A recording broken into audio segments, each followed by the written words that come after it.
Hello, hello. If you're out there on Facebook and YouTube, welcome to the program. We're about to get started. We'll start letting in folks on our live Zoom session as well right now. Looks like we got a nice little live audience here. And momentarily, we'll sort of describe the program. We'll intro what we're doing here in case this is your first time running across us out there on social media.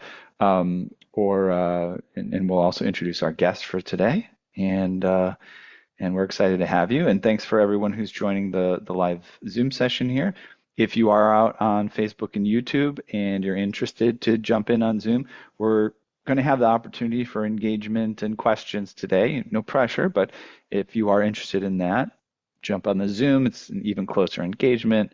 And if you feel like we can turn on your audio or bring you on camera to engage with our guest today as well. So keep that in mind, and we'll put those links in the chats so that you can participate as deeply as you would like.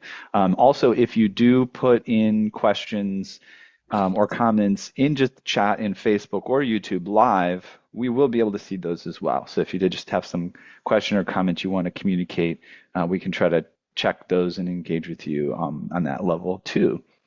All right. I'd love to introduce our program today and get started, and then introduce you to our guest. So let's get started with saying that this is Piano Tech Radio Hour.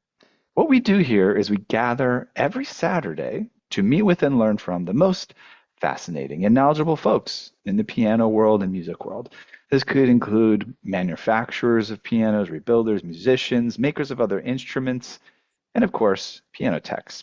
Our mutual goal is to become better at our various crafts and to help each other to create an ever more musical world together. Piano Tech Radio Hour is brought to you by Piano Technicians Masterclasses.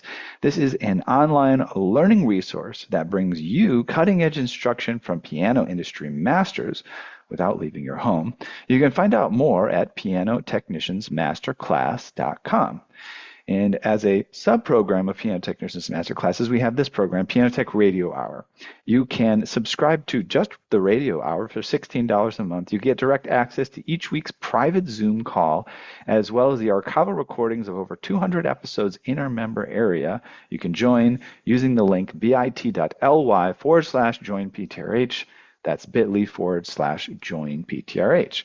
We also like to do a little bit of housekeeping before we introduce our guest. Make sure you remember to subscribe to the podcast. Go to pianotechradio.com. We release audio-only episodes of the content that we record here via video. Typically, there's a bit of a turnaround time. We release archival episodes as well, but you can check it out while you're driving around, in the workshop, doing dishes, working out, whatever works for you. It's great content. And then we also have a blog at pianotechniciansmasterclass.substack.com. If you're that technical piano nerd and you want to learn high-level skills like regulation, voicing, even things about designing pianos or rebuilding pianos or piano history, we have all that great content in our member area, but the blog features little snippets of it that you can still get great value from, and then also get an idea of whether you want to dive a little bit deeper. So check out that blog at Substack. Just look up Piano Technicians Masterclasses at Substack and you'll find it. And then make sure you find out more about us on our socials, Facebook, LinkedIn, Instagram, Twitter. We're on all of those and trying to stay active as well. All right, I think it's about time to introduce our guest for the day. I'm very excited. She's a very accomplished professional and instructor as well. And her name is Edna Golandsky. And basically, she is a world-renowned expert in the Taubman approach. She's got a career dedicated to helping pianists overcome technical challenges, prevent injuries, and reach their full expressive potential. She's become one of the most sought-after pedagogues in the music world. She studied at Juilliard and worked closely with Dorothy Taubman herself, solidifying her expertise in this groundbreaking technique. Edna regularly presents at top institutions, Yale, Curtis, Eastman, for example, and her master classes and seminars are held worldwide. She's also developed an acclaimed instructional set of materials, including a 10 DVD set on the Taubman Techniques that continue to benefit pianists globally. Her innovative work has helped countless musicians play pain-free while enhancing their artistic expression. We're thrilled to have her with us today to share insights from her extraordinary career. Edna, welcome to Piano Tech Radio Hour. Thank you for inviting me. I'm really very honored, and I don't think I've ever presented in a program that is not just for piano, the playing part, but the building, rebuilding, and Mhm. tuning, and developing all kinds of materials. Yeah, that's wonderful. That's a first for me. Excellent. Well, it's great again, a privilege to have you here, and I know you're out there in New York City, which is exciting. I also have this piano tuning business in New York City, although I'm currently located in Chicago, and I think I was telling you beforehand, we're actually planning a very exciting event in Brooklyn on the 23rd of this month. We'll have a bunch of musicians, piano players there. A lot of our clientele are very wonderful people in the creative arts and music. So it's great. Maybe we'll get a bit of that New York spirit from you as well today. Tell me a little bit about your history as a musician, as somebody becoming a professional in the music world. How did this all get started? Piano lessons when I was a child. I was eight Okay. years old. uh, like loved, I was not from this country, loved to play outdoors, and my mother wanted me to do something other than just that. So she sent me to the next door piano teacher who lived nearby. We didn't even have a piano, so I used to practice in her home.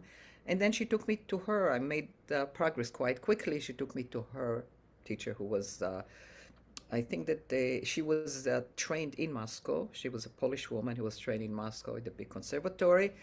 And I was with her until I came to this country at age 16 and started my studies at the prep division at Juilliard, and then going on to undergraduate and graduate degrees. That's my, Okay. yeah, in It's an short. exciting journey. And do you mind me asking where you're from originally? Israel. Israel. Okay. All right. A little bit of controversial place right now. It's nice not I to say it, know, but that's why you don't hear me mention it. it's okay.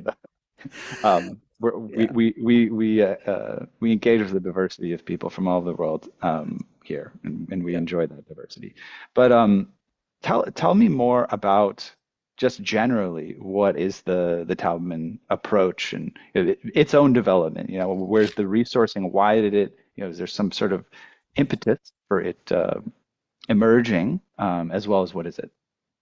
Well, it's a groundbreaking body of knowledge. It covers all aspects of piano technique and also offers very powerful tools that make it possible to diagnose and to solve previously unsolvable problems. That's what it's about, and this is what drew me to it. I didn't hear about Dorothy Taubman until I was nearing the end of my studies at Juilliard. And in spite of the fact that I did really well and was very encouraged, I was not sure I wanted to stay in music because I wanted to do something that would also help people, would not just, sitting in a practice room. Also, even though I had what was considered a very good technique at the time, I felt that I would get tired a little bit. Didn't think anything of it. Who didn't? It was kind of normal. And I think that speaks to a lot of pianists and other instrumentalists. But I felt also certain limitations of what pieces I would play, and was told keep practicing and everything will be okay. Um, and something in it did not sound exactly very promising. Also, I like to be among, with people. So I was beginning to look around to see what else would I do when my roommate started her studies with Dorothy Taubman. She was also at Juilliard, and my world completely changed because I didn't know that there was any more, any better, any different. I just knew that I went for a lesson, and I never asked questions because you always were told to go home and practice. So there was no point in asking, I can't do this or I don't always feel secure. It was just a given that, it came out okay and sometimes it didn't, and you never knew ahead of time. And Mhm. then I saw that there was actually a system and that there were questions that being asked, rational uh, responses were given, and problems were resolved. So it Mm. really piqued my attention and curiosity, and I started taking lessons, and I just got glued to it. I just loved it. I didn't care how long it took. It was like solving such riddle after riddle. Mm. So that's I became her main, I would say, devotee. She had a lot of people who were who were helped enormously, but I was the one who felt I wanted other people to know so that they could be helped. Because I was beginning at the time, there was not so much talk about injuries, which changed later. And I was getting one injured pianist after another. You know, people who were young, people who were in school, people who were through their doctorate program and Mm. still having problems. And over the years, it didn't get better; it got worse. Mm. So that's how, that's what got me into. But at the beginning, I just wanted to understand my own playing. That makes a lot of sense. Yeah, when it comes down to practicing piano, playing the piano, of course, I studied jazz piano in university many years ago at this point. But it is wonderful when you discover, a simple practice or a body of knowledge which opens up a door for you, which you previously thought there may not even be a door there. It sounds like that's kind of where you found something with the Taubman methods. I want to bring this in because I know our audience has seen quite a bit of this, and I have. Are you familiar with stretto pianos, that concept? No. Okay, so I'll tell you a little bit about it. Basically, we have a regular guest here that's joined the program several times. She's kind of on a mission to bring smaller keyboards to the world of piano playing, and they call them stretto pianos to give it kind of like a catchy name. But basically, you can take a piano, any piano, a Steinway, take a Yamaha, whatever, and you can adapt a keyboard that will go back in the same piano, but the keys are more narrow. And that can help people with smaller hands play more easily without injury. And we've heard stories of, people with smaller hands really developing serious health issues, with their hands and their arms and their wrists and so on and so forth, due to the sort of brute force method, right, Ethan, of trying to I play the piano. understand. I'm sorry to stop you because I Hmm. get completely what you're saying. And a lot of it Horowitz also. So forgive me for stopping, but I No. just want to give a little bit of information. I don't think in the end it will help, and I'll tell you why. And this is what this work really was able to open the fact that a lot of the things that we are told to do, like isolating fingers, stretching, and all of that, Mm. these are causes for problems. In other words, Mm. what Dorothy varied from, the mainstream was that she realized that anyone who puts the fingers down and lift one finger at a time, the whole idea of isolation is a source of tremendous tension and often Mm. pain. The Hmm. whole idea of stretching, that the fingers alone have to reach, is never going to work whether the keys are narrow or the keys are the normal size. It's just not Sure. going to do it. That the other parts, she discovered this is the fingers move up and down very quickly, no problem. Sideways, these are, first of all, slower muscles. And second of all, the moment you open a little bit, you already tense. You tense and then you have to play down, makes it even more difficult. So that was another source. Another one was these are kind of indisputable facts. I mean, the scientific. Another one is curling your fingers. The moment you curl fingers, anyone in the world will have tension because you're pulling on long muscles. When you Mm. don't do that, the fingers can move and they use the short flexors. So there are motions to get up from finger to finger without stretching. And even if you have a smaller piano, people will still stretch. Young kids who go to the piano, I'm not selling anything. I'm just telling you what's possible. And um, I, I think that the piano, the way it is perfect. I really do. And not needed. And when you explain and you show and people experience, do we move quickly from finger to finger, including distances, it solves the problem. And even in the smaller piano, the problems will still, can be there. So Find Yeah, with well, what I'm you're doing. certainly not here to argue But either wait, side I'm of not, let me just say there's this one particular situation. issue. Yeah. There's one situation that some hands, a little bit like that, or, they have smaller span. Hmm. So there's a way to open the hand to its maximum for the hand to be opened passively where it can reach its maximum.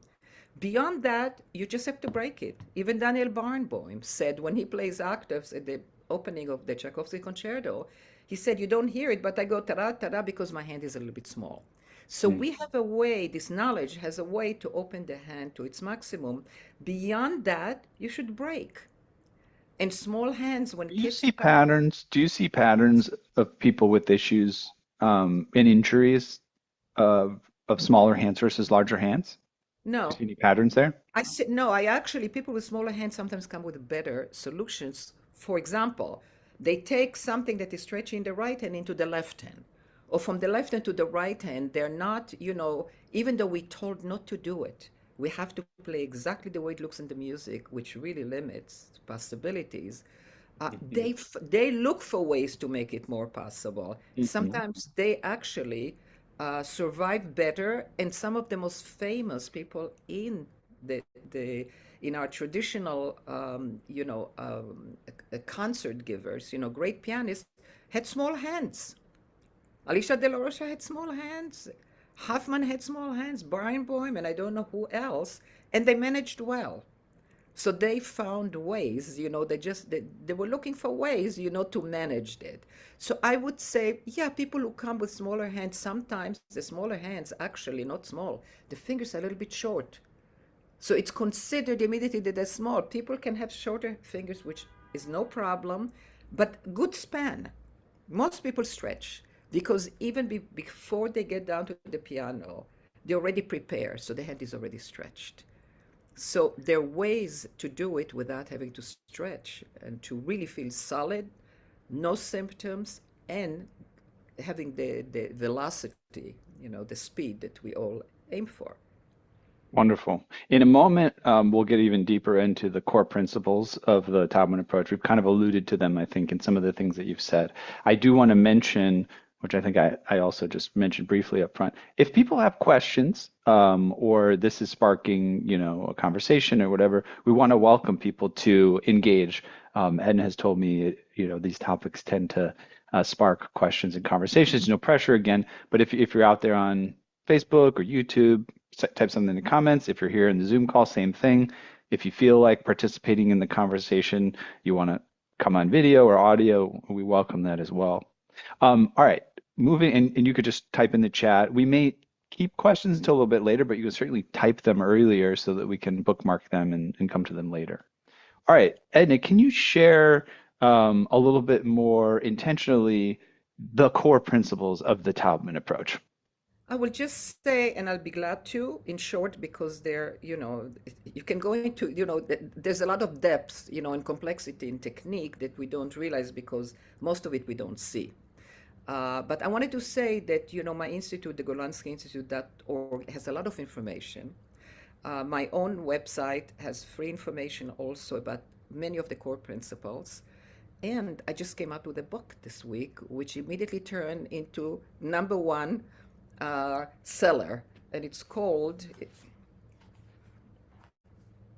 is it the Taubman top? Approach to Piano Technique, Unlock Your Full Pianistic Potential. So if anyone wants to have more, in depth, uh, you can go to that. So there's a lot of information out there.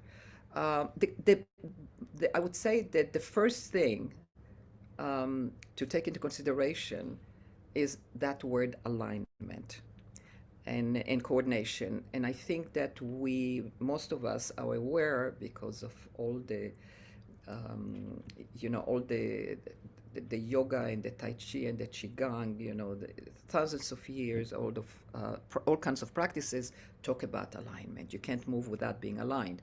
In the 20th century, Alexander Feldenkrais, Pilate, all of those things are good. They talk about body alignment. But the body alignment does not ensure the playing apparatus alignment. That's another alignment. And that alignment is the fingers. That's the first thing that touches the key. It's connected to the hand. You can't separate them. And the hand is connected to the arm. And it turns out, the two arms, there's the forearm and there's the upper arm. One arm is very quick, the other arm is very slow. So there are leading parts, which are the finger, hand, and forearm, and the upper arm, which is connected, and the body move accordingly to their need. So when you talk about the core principle is, first of all, that the understanding of what are the main causes for injuries, or even just tension or fatigue, which is what I experienced, and some backache, which I didn't know had anything to do with piano, and it did. And correcting what I did here, corrected, got rid of the pain. So you have that, and then the whole what I just mentioned. What are the main reasons that they break that alignment? The curling, the stretching, the isolation, which is one of the worst thing. That one, the dropping of the wrist, any kind of a break in alignment, too high, which usually doesn't happen, too low, you're too high, you're too out, you're too in, all of those things, it's explained. So there's a way for that thing is your body in the playing, basically. So that's one thing. Then that relates also. So we with the first thing we teach people how to. You can't when you say keep it aligned, it doesn't mean a person can go to the piano and know what it means on a physical level. Then you have to move with freedom.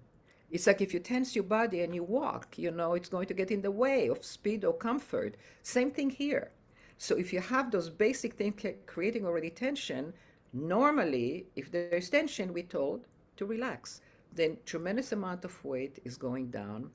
And that was the cause. What I had a certain relaxation, which was also in the wrist, and other muscles tighten, to keep you on the piano. So you have to keep that alignment. It goes into how do you sit? What's the seat height? Where is the body? So those are, if we talk about what's at the bottom of all of this, Hmm. alignment, coordination, goes into positions, what are the right positions at the piano, and motions. How do we move in a way that is secure? Small hands don't feel small, and you know how to do it so that you don't use the movements that cause the problems. And that's the whole body of knowledge of Taubman, which is how to move from finger to finger correctly. What happens when you go into the blacky area and out? Most people twist to get in. They stay out, then they go to C sharp, let's say they stay, or to D flat, and the arm is moving this way. That's another break. And every break, it's not just that it's a break, but it causes pain in the wrist. And by the way, the dropping of the wrist is the main reason for carpal tunnel syndrome. So, when we go to doctors or to physical therapists and all of that, they are dealing with the symptoms. So sometimes the symptoms can get a little bit better, but you can't practice much. You have to take times off. Um, and you're told to take 20 minutes off and all of that, and you can never quite rely on it. By the way, jazz pianists have the same problems, and I'm always working with jazz pianists because it doesn't matter, the scales are different. The harmonies is different. You still have to go from finger to finger. Most people have difficulties even feeling comfortable going to, crossing a scale. Arpeggios, jumps, they have the same thing. And if you go to my website, Danilo Paris worked with me. He's a world famous jazz pianist, Bill Charlap, and a host of people, less famous, who've come with the same problems. Can I ask you, you know, what your practice is like as a professional, working on these type of issues? Are you um, teaching regular courses that go throughout a semester? Is it mostly one-on-one approaches? Um, is it something that takes up all your time or something that takes up part of your time focusing on the Taubman approach? What is it like being someone focused on these Well, topics? you know, my work is in other words, when you say the Taman approach, you're talking how to play the piano correctly. Hmm. So it's not like I'm doing this, I'm doing something else. Hmm. I do develop materials. Hmm. But I do the most effective way to do this is really one-on-one. Even with all the information that is out there, when people come, they don't know. If you put some of those things that are suggested on top of things that are not right, it doesn't work well. You have Hmm. to first dig in and get them, to be in a certain, in a certain position that allows for the correct movements to function. So I work one-on-one. I do give workshops, and people benefit, I think, quite a bit. But and I have also, I over the years, because there was no book, I did what's called the 10 DVD Virtuosity in the Box. It's a set of 10 DVDs. I did it 30 years ago, just to have, to have something, that people can look at. And people have been helped throughout the world. I mean, we have people reaching us from 90 countries, Hmm. because the problems are the same. The education is the same. Everybody isolates.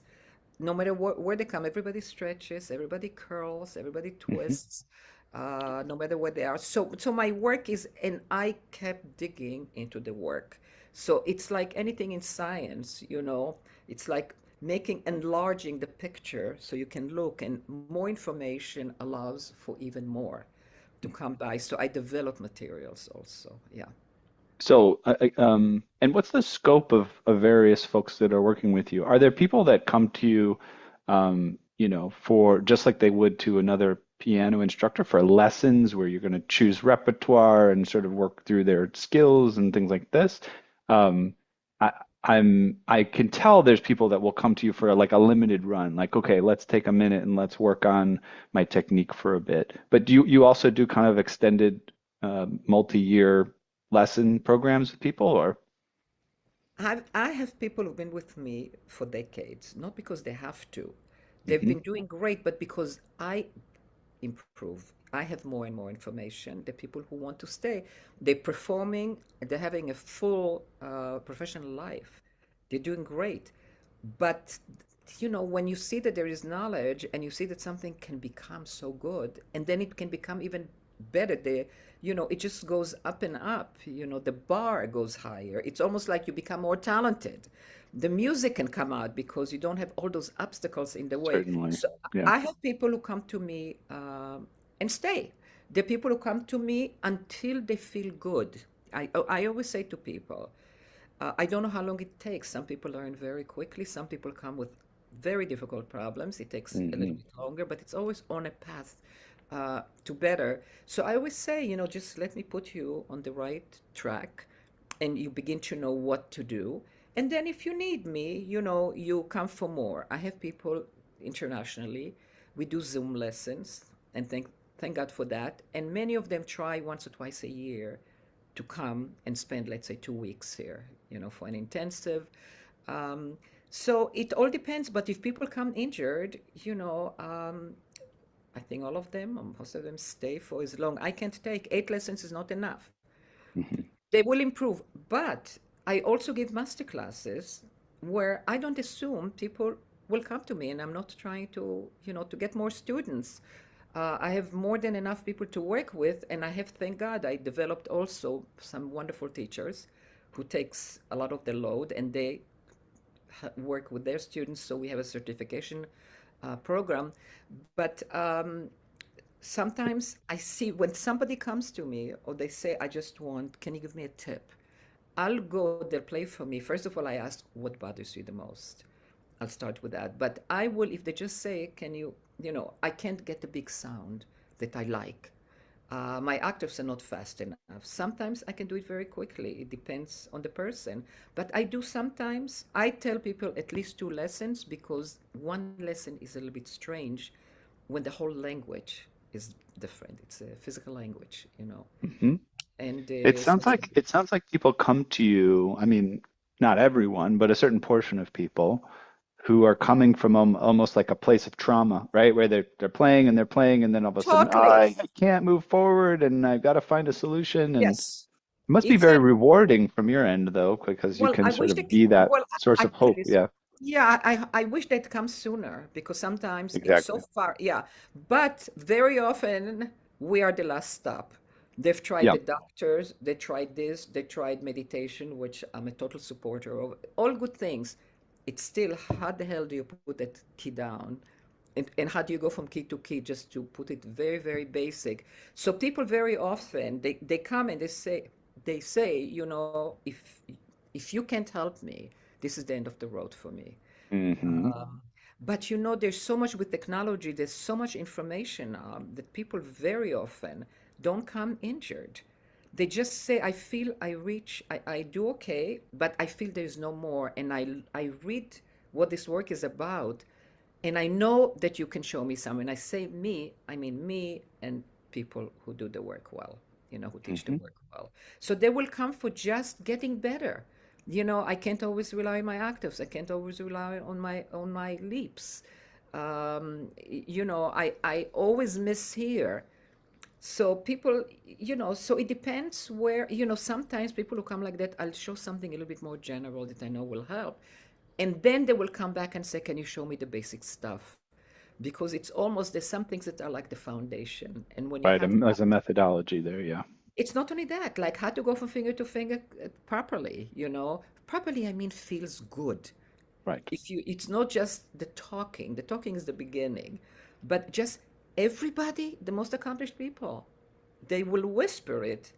I can't control my single notes. I can do better with chords, but the single notes I can't do.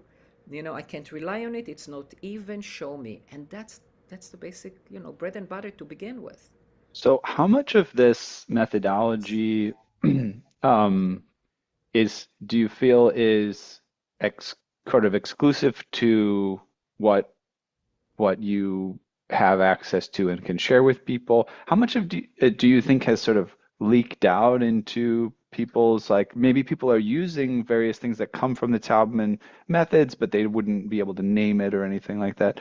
Uh, what do you think is the state of kind of the field in that respect? The field is stuck Okay. like 300 years ago because somebody, there was a doctor who defined already problems 300 years ago, an Italian doctor, Ramazzini, and he saw the relationship between what he called violent body movements, and pain. People who worked in the fields, but then he said also drummers had it. He calls it the palsy, So there was already the beginning, 19th century, a lot of writing about it. And they say that musicians were second only to the people to writers. They had a very thin, you know, feather, and they were holding Hmm. like this. And as a matter of fact, I had the podcast interview yesterday, and I said that the New York Times has a science section every Tuesday, and they just had on the front that scribers or scriveners, they call them, in ancient Egypt, Right. where had ergonomic problems, what they call ergonomic problems that we have today. So they Right. have, all the body positions and everything, but they noticed that there was a deformity in the thumb, and they understood that it from all the, the drawings and everything, that it was probably from holding. And it's absolutely so, because when you curl your thumb, you're going to end up deformed. When you pull the thumb out like that, you're going to end up deformed. And that is true. When you stretch the thumb, and most of us do, to make the hand bigger, you're going to deform it. And sometimes you stretch and you're told also to curl at the same time. Disaster. So, we have it today on the computer injuries. Same basic information is lacking. And there it's very easy, because these basic principles are very easy to show. You don't have to play difficult music. You don't have to get many sounds. You don't have 88 keys. And also the iPhone. These are all related, and they have the same foundation that is wrong. Yeah. Something has So, got to be wrong. so you're speaking of this in application to piano, but you're mentioning how it can extend into some of the other things that we use, especially repetitively these days. I definitely want to get into the topics of other instruments, however much you might have to share about that. And I doubt you'll have very specific information, but it would be interesting to talk about piano tuners, right? We have to use our hands, and our bodies to tune pianos. I know there's there's a handful of piano technicians who pay attention to the exact Alexander techniques and try to apply them to piano tuning as well. Okay. So let's Well, talk then about this a little bit. Would you like yeah. to talk about other instruments a little bit first, or dive right into piano tuning and see if we can Well, apply anything? Yeah. I would say that I have more experience with other instruments that Yeah, let's do the that. piano tuning that the Tell me. tuner comes and as a matter of fact, one of my students now is a tuner. He hasn't asked me anything about tuning. Hmm. This is a person, and again, he's with a doctorate and extensive playing career. Was a dean in a music school. Um, and also does tuning, to make a living. So he hasn't asked me about that. But other instruments, this is a story. I never looked to work with other instrumentalists because I don't know those instruments. But what happened is friends of students of mine who were helped would ask if they can come, and because they were having problems. So I could help from what I can tell, I helped people because I understood the logic. So for example, by the way, I went several times to the Danilo Perez Panama Festival in Panama. I don't know if you know about it. And I worked, and it's on my website. I think with six instrumentalists. Hmm. I think that by now I've worked with most of them. Look, most of them are holding on like this to their instruments. There is no forearm motion also. Um, Sometimes the fingers are too straight, sometimes too curled. So I could do that, and I could use as much logic. Many guitar players came. There was a period where there was one guitar player after another. So I think I've worked with most instruments. I don't say that I know the instruments, but I understand how to hold a bow. Because again, there's a lot of this, and there's a lot of stretching and curling, and the thumb is in the wrong place. Um, but so I always would show, and they would say, I feel much better. And that would be it, once or twice or three times. But one violinist stayed with me for 12 years. And because we just started, and she was highly accomplished, but there were certain problems that the teachers never throughout, in Europe or in the US, couldn't solve. And when she asked me if just can I ask you a question, I solved it. And then I solved it again. She started coming and she said, could you teach me? So I developed a lot of knowledge, with how to handle, the parts that are not, piano related.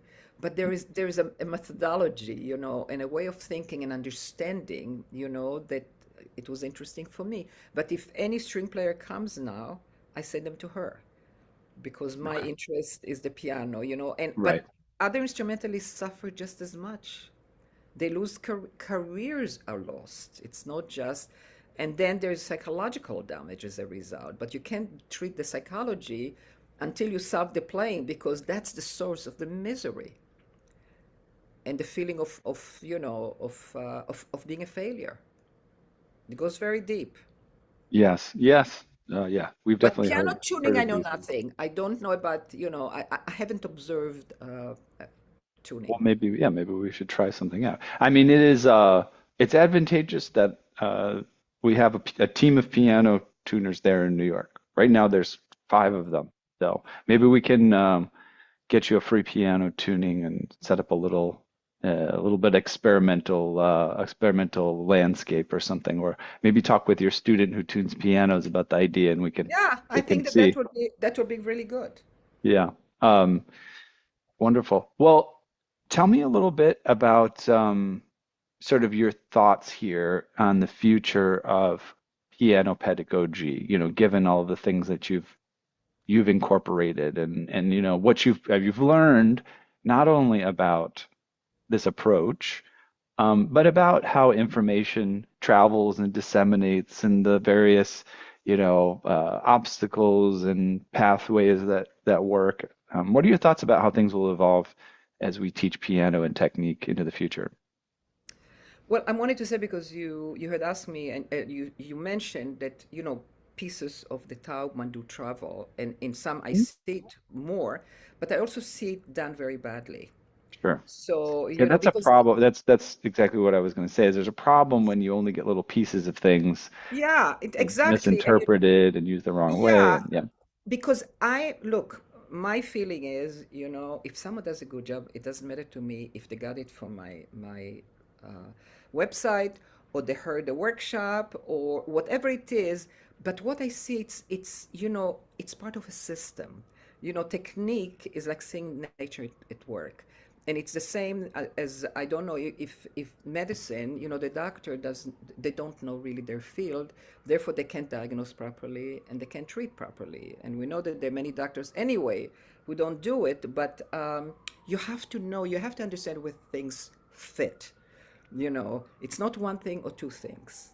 We think we come from the world, you just move your fingers, but that has failed miserably, Mhm. and it keeps failing. And it's like, I mean, how long do we do that? So when you talk about pedagogy, in other words, look, I took pedagogy class at Juilliard, and it was mostly how to treat a student, from what I remember, what kind of music to give them. That's the easy part. So when you talk about pedagogy, it's what I said at the beginning. You have to, the teaching, which to me is the teaching. Um, you have to have knowledge to be able to diagnose something correctly, offer, the right answers as to how to resolve it. And that's to me the pedagogy. So if you're looking into a world that will continue with the curled fingers, the stretches, the exercises, thinking that the hands will grow, they don't grow anymore. They are what they are, and what's the best that we can do with them. So I don't look, I think that if we don't change, begin to face to the fact that when we do all of those things, people get into trouble. And Mhm. medical students take the oath, do no harm. By doing those things, it doesn't go free. You're doing harm, Mhm. because they're going to end up in trouble. This is a just physical thing. And we don't know that maybe Dorothy Taubman was audacious enough to think, yeah, in spite of what everybody says, in spite of our adoration of, the great pianists, and they deserve it, many of them had problems. Many of them were injured, including people like Rachmaninoff and Glenn Gould, Mhm. Paderewski and Clara Schumann and Robert Schumann, and it goes on and on. And we just think it's the normal. So if things don't change, and people, at least the people who go to my website or the institute website and will say, I got rid of pain. I didn't even show them anything. They just the knowledge that you're connected and it moves together, and that there's a freedom, and it has to be at a certain height where it feels lined up, and where the arm feels that it's right over the keys, so that it's easy to put them. There's a little bit of a weight and let go, gravity. And that's what I explain in the book. I explain all those principles, because we use same words, but it's not the same language, it's not the same information. So I would say that if we continue the way we have been, for centuries, the outcome will be the same. The change is long overdue, and not just any change, but really understanding causes and offering solutions, which is what this work does. Have you, I'm certain you've probably tried this out, or I'm curious how far you've gone. Initiatives to say, hey, can we get this as a part of a standard curriculum in various music schools or, things like that? No, How it's far have not. you gone in that direction? Well, I would say, look, this is a challenge to the teaching profession. I always knew that it's not the faculties, of music school, but it's the students who will be the ones who will put it out. And that's exactly what happens. You have teachers who face up to the fact, and they do want to take lessons. They're not ashamed, you know. They want to help their students, their own playing and their students. I am on a faculty of CUNY in New York. Um, um, and it's Queens College. But I'm on the faculty as someone to whom students come. I don't want their students. I have students who come to me and they want college education. So I'm on the faculty, and they have been great. I'm not there to change what other people do. I mean, if you want to come learn, improve, whatever, I'm open, but I'm not fighting. I'm not trying to. That's the way. You can't do it. You can just say, this is what I do, put out information, teach people, and then they go and say, this really helped me. You can look at some of the, what people write about it. If you go to my website, what it did to them. It's not for my glory, but what did it do to them? That's why I do it. Um, so I'm allowed to do what I want. Actually, if students sometimes need more time, they would allow them to take their auditions later on because I say it will take a semester, to take this person. So they don't mind. So they've been great. Hmm. Other schools, students just, this is also a financial problem because I have people from Juilliard, Manhattan School of Music. Other institutions, they just have to take private lessons. I tell them, tell your teacher. I don't want the teacher to do anything behind the back. But the teachers are not, they see a student who couldn't play practically, was in so much pain, very accomplished in many ways, but in so much pain, and they come and they can play now. And the teachers say, you sound like a pianist. They never asked, so what did she do? The Mm, teachers, there's no curiosity. It's like, okay, mm. let's fix it up and then go to interpretation. Interpretation doesn't go very far. You can have great ideas, and many teachers have great ideas, but the students don't know how to actually accomplish it. Sure. So the technique is not just how do we move quickly, how do we produce sound, how do we physically shape phrases, you know, how do we get Hmm. the musical effects, whether we feel inspired or we don't feel inspired. Our heads have Yes. to do it. Yes. Yeah, I'm very personally, I'm very cross-disciplinary, so I often see the sort of patterns across various domains, and I'm thinking over the past little bit here about athletics, like if you're a runner or you're playing a specific sport, again, there's injuries that people sustain, and an approach where you say, well, that's just a part of being an athlete or whatever, you'll have injuries. There is a part of that, I think that, let's look at like something like running or lifting weights or whatever. There's a point at which your body undergoes some sort of a stress it as a way of developing, right? So, No. Well, well, no, students but this have a is true. problem. Listen, don't Yeah, say no, because what I'm saying is, yeah, like, if I'm weightlifting, I have yeah. to injure my muscles in a way, right, in order for them to be triggered to grow. I don't know that that is when you say no, I get it. I'm I say sorry. that's not so much as part of the piano playing No, I process, wanted, I right? wanted Yeah. actually, I wanted to say that the body, deals with, big muscles and Hmm. big movements. And I think that there's a whole field, I think, in athletics, of people who've tried to find.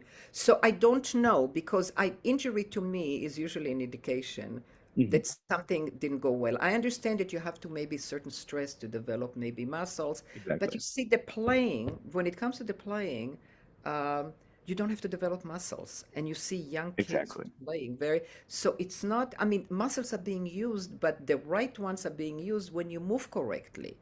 Yeah. Then they If you are, take a preventative approach to any of these domains, be it athletics or playing an instrument or whatever, you can really go a lot farther, right? You don't want to get to the point where you sustain an injury because that's how you found out that this was not the right way to do it, right? The ideal scenario is kind of like, health insurance or going to the doctor or whatever. I learned how to approach it the correct way from the start, good, and good, yeah. and Then that it way I'm not going to prevents. develop these issues yet. Yeah, when you do it from the start, I mean, we have teachers, they start from the, people will never develop problems because young kids, I've had young kids coming, teachers bringing them, they're 8 years old and they have pain in the fourth finger. It's not different from what a Mm. 16 one or 26 one. It's the same isolation and not lack of connection. It's not different, but I'm saying it doesn't take much or many years sometimes to develop, and that also would intrigue Taubman, that young kids would have it. For sure. Yeah. We'll wrap up here in maybe about 5 minutes. Sure.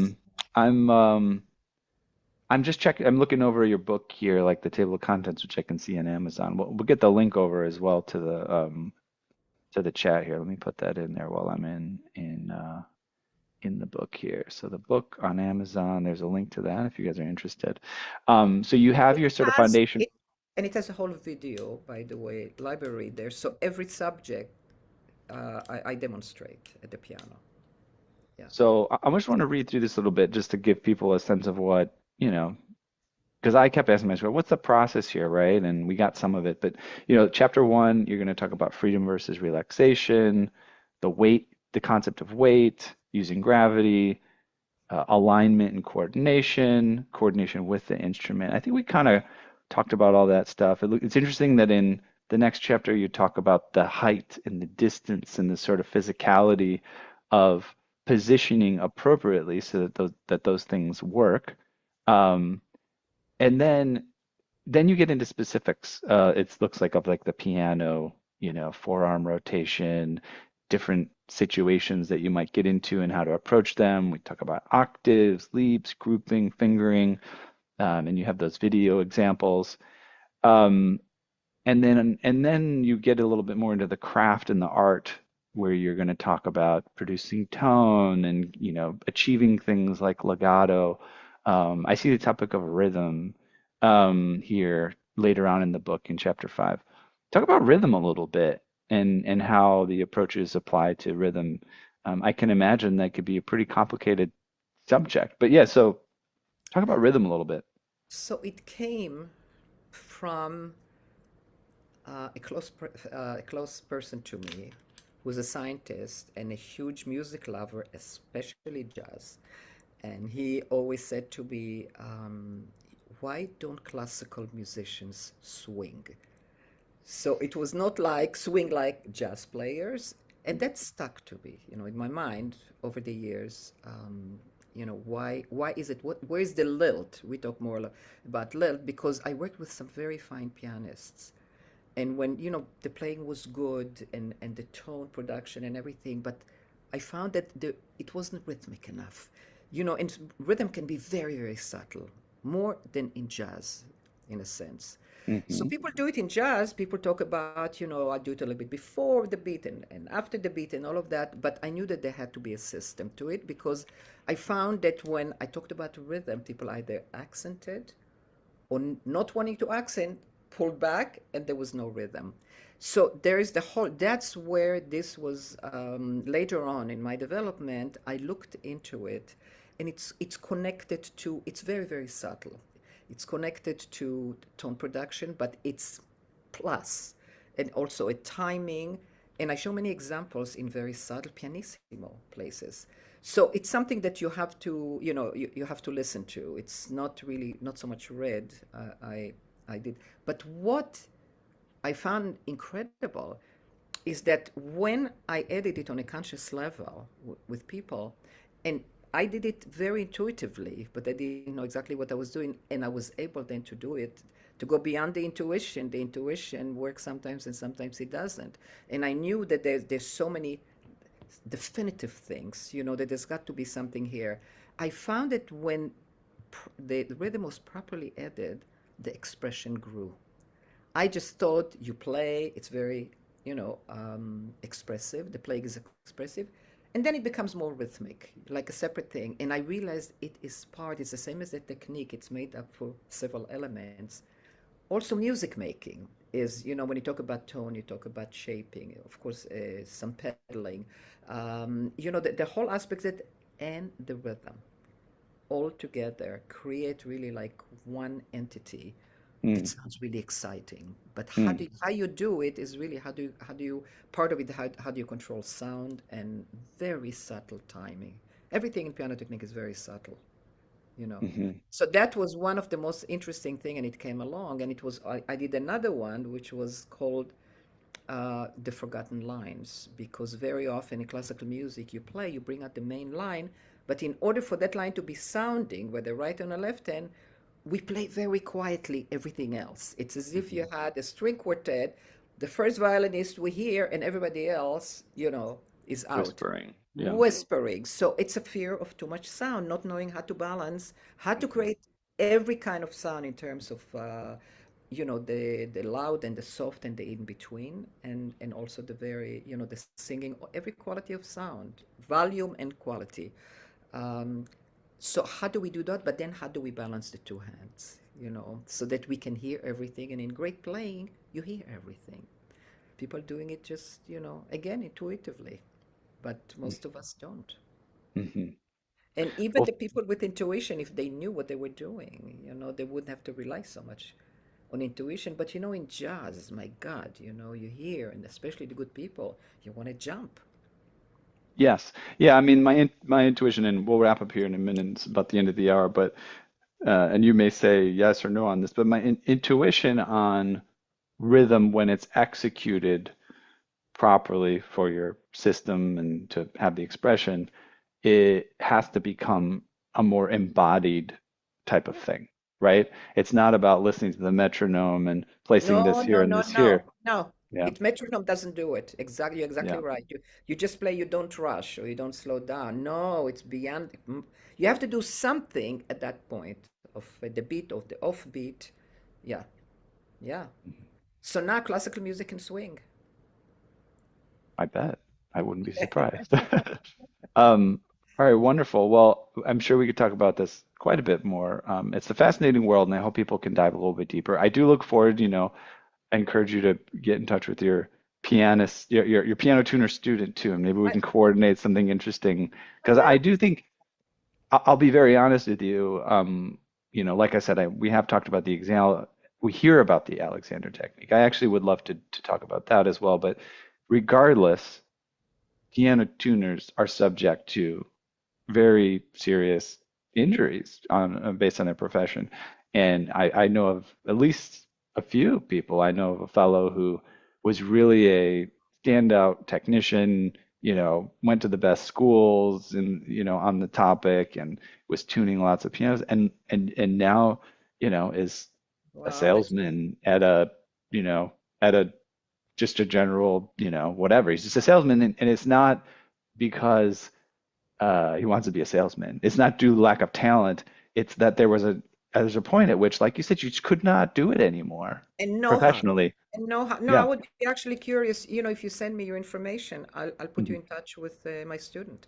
He never Mhm. asked me, so maybe he's taking already the I'm sure principles. intuitively, yeah, he's probably Not even crossing over. intuitively. I'll ask him. I'll be Yeah. very happy to be, and I would love to help, people who are, in trouble. I mean, this is what it's about, when you have information and it's so helpful, what could be better in life?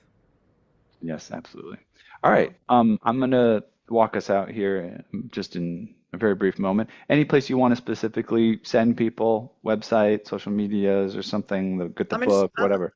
I'm on social media. I have someone who does it for me, so they can find me there. Again, the Golansky Institute.org has tremendous amount of information. My own website, ednagolansky.com, has a lot of information. I'm trying to think. Yeah, I mean, if you go to I have YouTube clips. Hmm. I have already in a short time, a lot of followers, almost 10,000. In a short time, I started putting just short snippets of how we do things like scales, like arpeggios, double thirds, Perfect. things like that, and using music, how to make things easy, because the whole thing of anything that you do right is it becomes easy to do. So the word is not a word that is popular in our field. It's supposed to be hard. The more you suffer.